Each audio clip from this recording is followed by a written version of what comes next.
Unit 4, Lesson 3. In this lesson, we're going to work with finding midpoints of segments. We're also going to work with taking a segment and finding a specific point on that segment, knowing a ratio that it's broken into. First, we need to recall the definition or the formula for midpoint. If we have two ordered pairs, x1, y1, and x2, y2, to find the midpoint, we use this formula.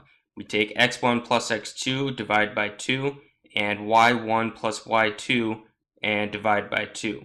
Basically, we're finding the average, the middle, of those two ordered pairs. In this first example, we're going to use the information to find the midpoint between these two ordered pairs. So if I'm looking for the midpoint, I add my two x values together, -4 plus 12, divide by 2. And then I'm going to add my y values together, 5 plus 9, and divide by 2.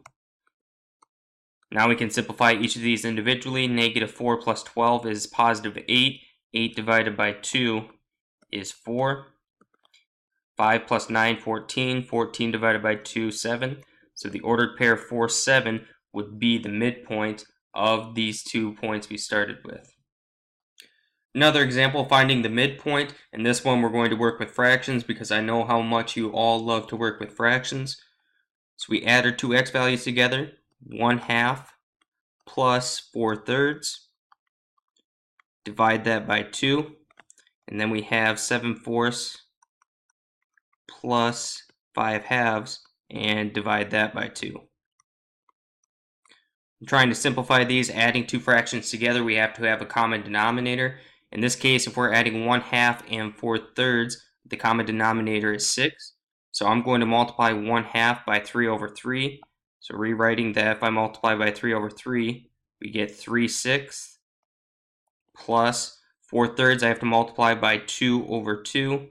So that would become 8/6. And that's all divided by 2. Over on the right side, the common denominator is going to be 4. So we have 7/4 plus, if we multiply the second one by 2/2, that would be the same as 10/4. Then divide by 2. Now simplifying each of these fractions, 3/6 plus 8/6 would give us 11/6 divided by 2, which is the same as dividing by 2/1. You'll understand why I do that here soon. 7/4 plus 10/4 is the same as 17/4 divided by 2. Again, I'm going to write that as 2/1.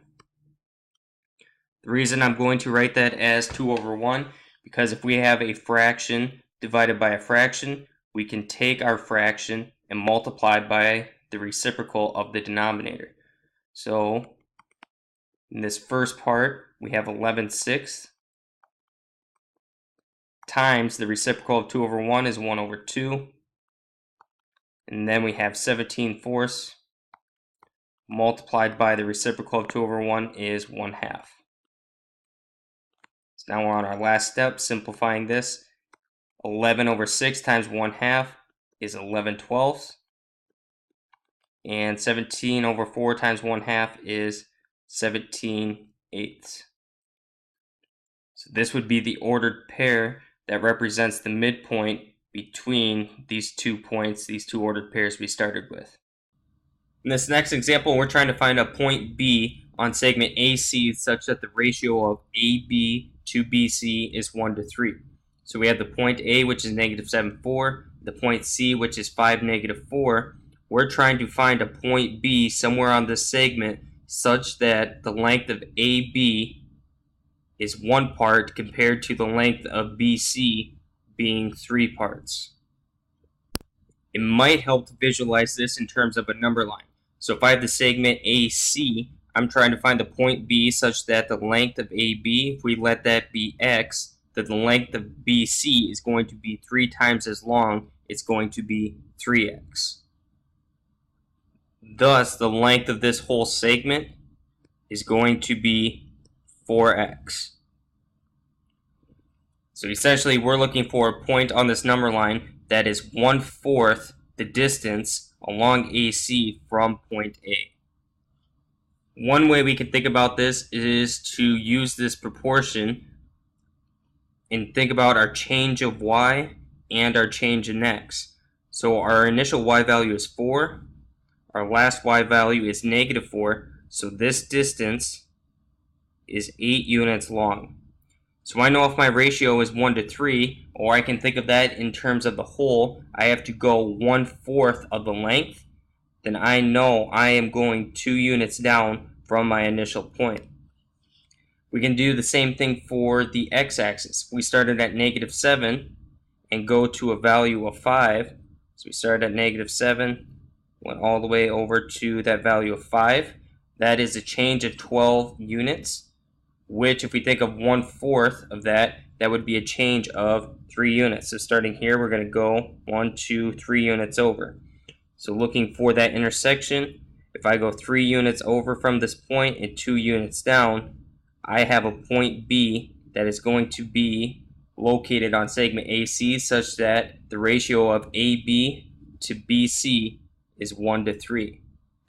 Thus, the ordered pair we get for that point B is -4, 2. In this problem, there's another way we could approach this to find that value of B, because this segment is essentially broken into 4 parts. So the first thing we could do is find the midpoint of segment AC.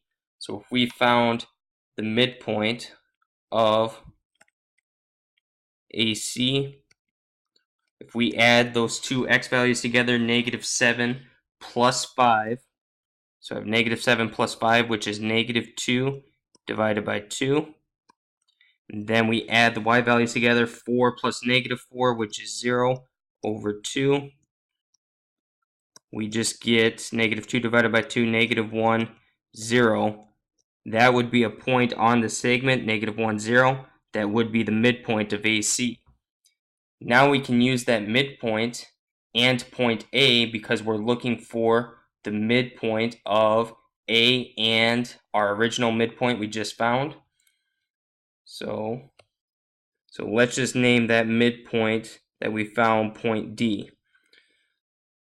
So now if we find the midpoint of segment AD, we're going to add our x values together, -7 plus -1, which is -8. Divide that by 2, and then we add our y values together, we get 4 plus 0, which is just 4 divided by 2, which we can simplify to -8 divided by 2, -4, 2, which is what we found originally. So 2 different ways you can find that point B on segment AC such that the ratio of AB to BC is 1 to 3. In this last example, we have A, B, and C are collinear and B is between A and C. The ratio of AB to AC is 3 to 7. Given the coordinates of A and B, what are the coordinates of C? So we're given that point A is at -6, 2 and point B is at 3, 8. Using those 2 points and the ratio that AB to AC is 3 to 7, we're going to find the coordinates for point C. It might help to just roughly construct where these points would be on the coordinate plane. So if -6, 2 was over here, 3, 8 would be somewhere over here for point B. So we know A, B, and C are collinear. So if we constructed a line through these points, point C is going to have to be somewhere off in that direction because we're told those 3 points are collinear and B is between A and C. To find the coordinates of C, we're going to find the coordinate for X and for Y individually. So first, if we're looking for the coordinate or the change in X, we're trying to determine how far do I have to go in the X direction from A to B. Well, if I'm looking at it in terms of the coordinate plane, I'm just determining how far do I have to go to the right to get from -6 to a +3, which is 9 units. We can also take 3 minus a -6 gives us 9. So our proportion, our ratio we know AB to AC is equal to 3 over 7. Now we know the length of AB in the x direction is 9 units, so 9 over AC is equal to 3 over 7. Cross multiply to simplify, 9 times 6, or 9 times 7 is 63, equal to 3 times AC. Last step, divide by 3, so 63 divided by 3, we get a length of AC is going to be equal to 21 for the x direction. So now for the x coordinate of point C, we would take our -6 and add 21 to it to get an x coordinate of 15. Now we're going to use a similar process to find the y coordinate of point C. So now we're trying to determine how far it takes to get from point A to point B in the y direction. We would have to go from 2 to 8 would be 6 units, or we could just take 8 minus 2 to get 6.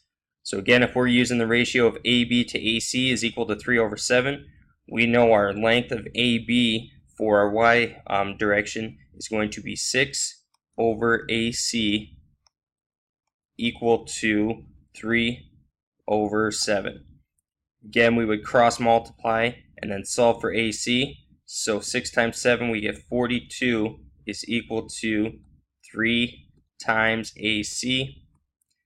42 divided by 3, we get 14 is equal to the length of AC in the y direction. So we take our original coordinate for A, which is 2. 2 plus 14, we get a y coordinate of 16 for point C.